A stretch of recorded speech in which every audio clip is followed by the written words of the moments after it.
સુરત શહેરમાં સ્વરાજની ચૂંટણીના પહેલા બેસ્તાન પોલીસ એલર્ટ મોડ પર આવી છે. મતદાન મથકો અને સંવેદનશીલ વિસ્તારોમાં કડક સુરક્ષા વ્યવસ્થા ગોઠવાઈ છે. શહેરની સ્વરાજની ચૂંટણીને લઈને બેસ્તાન પોલીસ એલર્ટ મોડ પર આવી ગઈ છે. મતદાન મથકો અને સંવેદનશીલ વિસ્તારોમાં શાંતિપૂર્ણ અને નિઃશુલ્ક મતદાન સુનિશ્ચિત કરવા માટે પોલીસ તંત્ર દ્વારા વ્યાપક બંદોબસ્ત ગોઠવવામાં આવ્યો છે. સુરક્ષા દળોને સંવેદનશીલ વિસ્તારોમાં તૈનાત કરવામાં આવ્યા છે, જ્યારે મતદાન મથકોની આસપાસ પહેરો વધારી દેવામાં આવ્યો છે.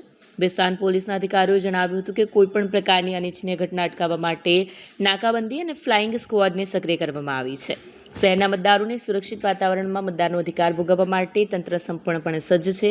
પોલીસે નાગરિકોને અફવાઓ પર ધ્યાન ન આપવા અને કોઈપણ શંકાસ્પદ પ્રવૃત્તિની તાત્કાલિક જાણ કરવા અપીલ કરી છે. આગામી સ્થાનિક સ્વરાજ્યની ચૂંટણી 2026 અનુસંધાને બેસ્તાન પોલીસ સ્ટેશન દ્વારા જે ક્રિટિકલ બૂથ બિલ્ડિંગ છે એના ઉપર ફ્લેગ માર્ચ કરી કાયદોની વ્યવસ્થા જાળવવા માટે ફ્લેગ માર્ચ કરવામાં આવેલ છે.